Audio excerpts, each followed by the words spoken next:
یہ سوال ہے، اگر میت عورت ہو اور محرم بھی اس کے موجود ہو تو ان کے ہوتے ہوئے غیر محرم میت کو قبر میں اتار سکتے ہیں؟ بعض ساتھی آ کر بتاتے ہیں کہ جی ہم ایک جنازے پر گئے، قبر کے قریب کھڑے ہو کر عالم دین نے کہا کہ جو اس خاتون کے بھائی ہیں وہ قبر میں آ جائیں، یا جو بیٹے ہیں وہ آ جائیں، یعنی غیر محرم جو ہے وہ قبر میں نہیں اتر سکتا۔ اس کو اتارنے کے لیے یہ باقاعدہ اعلان ہوتا ہے کہ محرم ہی آئے گا، اور حتیٰ کہ خامن کو روک دیا جاتا ہے کہ تیرا نکاح ٹوٹ گیا، تو نہیں آ سکتا، اب تو غیر محرم ہے۔ تو یہ باتیں ہیں جو خام خواہ مختلف جگہوں پر سننے میں آتی ہیں، جبکہ ان کا حقیقت کے ساتھ کوئی تعلق نہیں، بلکہ حقیقت اس کے برعکس ہے۔ میت چاہے مرد کی ہو یا عورت کی ہو، اس کو قبر میں اتارنے کے لیے محرم یا غیر محرم کی قید میں نے کہیں نہیں سنی، کہیں بھی نہیں، بلکہ غالباً صحیح بخاری میں آتا ہے نبی علیہ السلام کی بیٹی کا انتقال ہو گیا، قبر کے قریب بیٹھ کر آپ زارو قطار رو رہے ہیں۔ جب میت کو اتارنے کی باری آئی قبر میں، تو نبی علیہ السلام نے صحابہ کرام سے پوچھا کہ تم میں سے کون ہے جس نے آج رات اپنی بیوی کے ساتھ ہم بستری نہ کی ہو؟ تو ایک دم حدیث میں آتا ہے ابو طلحہ کھڑے ہو گئے، انا یا رسول اللہ، اللہ کے رسول میں ہوں۔ یہاں ضمن میں آپ کو ایک بات کی وضاحت کروں گا، کیونکہ قبر میں اتارنے کے لیے ایک ہی آدمی کی ضرورت ہوتی ہے، وہ آتا ہے اور سرحانے نہ اتارتا ہے۔ اب یہ کہنا کہ اس کا مطلب تو یہ ہوا باقی سارے صحابہ کرام جو ہے وہ رات کسی کر گئے تھے، حتیٰ کہ یہاں تک کہہ دیا جاتا ہے کہ اس کا مطلب تو یہ ہوا کہ عثمان نے بھی اس رات اپنی بیوی سے بستری کی تھی۔ بھائی ایک شخص کھڑا ہو گیا، اب 50 آدمی کی ضرورت تو نہیں تھی کہ 50 آئے اور 50 نہیں ملے، 100 کی ضرورت تھی، 100 نہیں ملے۔ آپ یہ سمجھیں کہ نبی علیہ السلام نے فرمایا ایک دن من یضمن لی واحدہ اضمن لہ الجنہ، کوئی ہے جو مجھے ایک چیز کی ضمانت دے دے، میں اس کو اس کے بدلے جنت کی ضمانت دیتا ہوں۔ ابو ذر غفاری ایک دم کھڑے ہو گئے، میں ہوں۔ اب اس کا مطلب یہ تھوڑا ہے کہ اور کوئی تیار نہیں تھا، یہ کس نے کہا اور تیار نہیں تھے؟ میں اللہ کے رسول تیار ہوں۔ آپ نے فرمایا کہ بس ایک چیز کی ضمانت ہو، لا تسأل الناس شیئا، آج کے بعد مسئلہ تیرا چھوٹا ہو یا بڑا ہو، اللہ کے علاوہ کسی اور کے آگے ہاتھ نہیں پھیلانے۔ تو کیا باقی صحابہ قید تھے؟ نعوذ باللہ، مخلوق کے آگے ہاتھ پھیلانے کے وہ قید تھے؟ نہیں۔ فرمایا کون ہے؟ ایک آدمی کون ہے؟ اب دیکھیں نبی علیہ السلام نے فرمایا کہ کچھ خوش نصیب ایسے ہوں گے جو قیامت کے دن بغیر حساب کے جنت میں جائیں گے۔ ایک دم اکاشا کھڑے ہو گئے، ادعو اللہ ان یجعلنی منہم، اے اللہ کے رسول صلی اللہ علیہ وسلم آپ میرے لیے دعا کریں، انہی میں اللہ مجھے شامل کر۔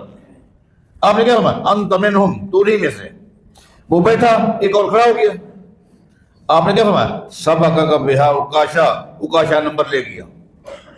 تو آپ کیا سمجھتے ہیں وہ ایک آدمی ہوگا؟ بس اکاشے کا نام ہے صحابہ کرام میں سے۔ جو لاکھوں کی تعداد میں لوگ بغیر حساب کے جائیں گے، کروڑوں کی تعداد میں، وہ خالی اکاشا ہے؟ نہیں۔ اسی طرح نبی علیہ السلام نے فرمایا کہ کون ہے؟ ایک دم ابو طلحہ نے کہا انا، میں ہوں۔ ٹھیک ہے، نیچے اتر جا۔ یہ نفی نہیں ہے باقی چیزوں کی، یہ جہالت ہے کہ باقی سب کی نفی کر دینا۔ اور دیکھیں اگر محرم کی قید ہوتی تو نبی علیہ السلام ابو طلحہ کو قبر میں اترنے کی اجازت نہ دیتے کہ تو غیر محرم ہے۔ نبی علیہ السلام کی بیٹی تھی، آپ محرم میں آپ بیٹھے تھے۔ کچھ خوش نصیب صحابہ ایسے بھی گزرے ہیں جن کو نبی علیہ السلام نے خود قبر میں اتارا ہے۔ اگر قید ہوتی تو آج بدرجہ ہونا ایسا ہوتا۔ اچھا عثمان بھی موجود تھے جو کہ خامد ہیں، موجود ہیں، ان کو کہتے کہ تو آ۔ تو لہذا محرم کی اور غیر محرم کی قید کہیں نہیں ہے، کوئی بھی آ کر میت کو قبر میں اتار سکتا ہے۔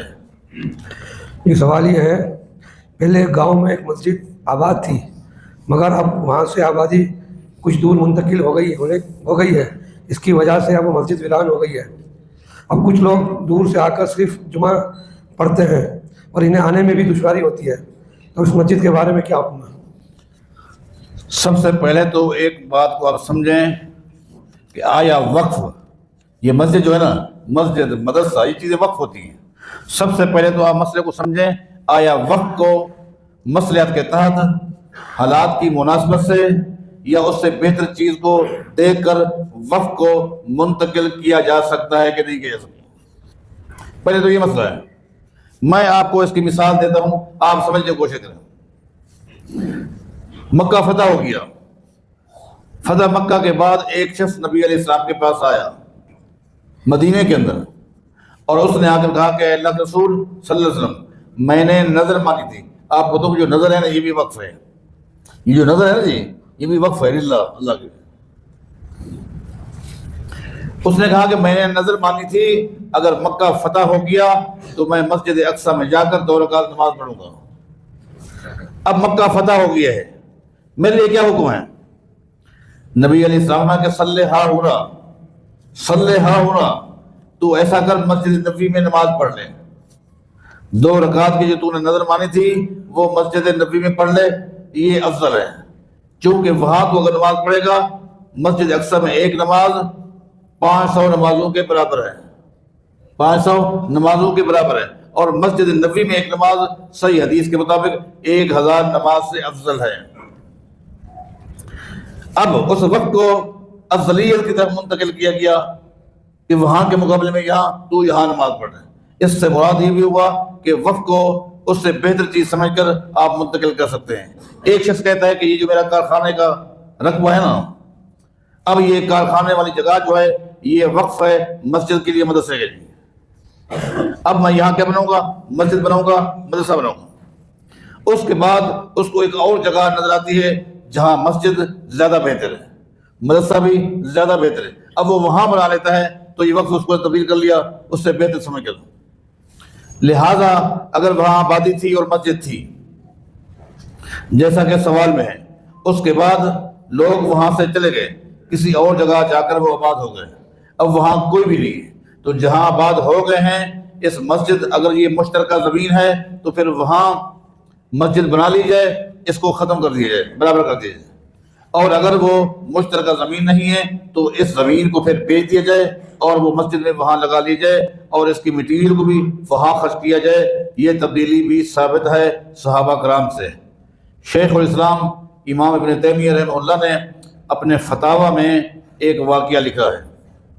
وہ یہ ہے کہ کوفہ کے بیت المال کے انچارج نے امیر المومنین عمر بن خطاب رضی اللہ تعالیٰ عنہ کو ایک خط لکھا تھا. آپ کو بتا دوں کہ کوفہ کے بیت المال کا انچارج کون تھا؟ عبداللہ بن مسعود تھے رضی اللہ عنہ.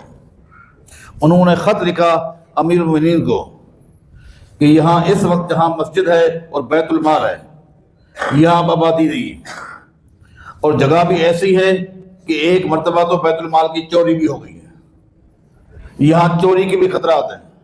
اب ہم کیا کریں؟ سیدنا عمر نے جواب میں لکھا، ایسا کریں جہاں آبادی ہو، رونق ہو، وہاں مسجد کو، بیت المال کو شفٹ کر دیں، اور وہاں جو چیز ہوتی ہو اس کو یہاں شفٹ کر دیں. تو پھر عبداللہ بن مسعود نے اور صحابہ کرام جو کوفہ میں رہتے تھے سب کے ساتھ مل کر ایک میٹنگ کی، اور سب سے بہترین جگہ جو تھی وہ ایک منڈی تھی، اس کو منڈی کہہ لیں اس لیے کہ لوگ کھجوریں وہاں بیچتے تھے، خریدتے تھے، تو گویا کہ فروٹ منڈی کہہ لیں اس کو. فروٹ منڈی تھی، رونق تھی، تو اس فروٹ منڈی کو اس مسجد اور بیت المال کی جگہ پر شفٹ کر دیا اور اس منڈی کی جگہ پر مسجد اور بیت المال کو بنا دیا گیا. لہٰذا اس سے واضح ہوا کہ حالات کی مناسبت سے اس میں تبدیلی لائی جا سکتی ہے. سوال یہ ہے، ہندو ڈاکٹر سے علاج کرانا کیسا ہے؟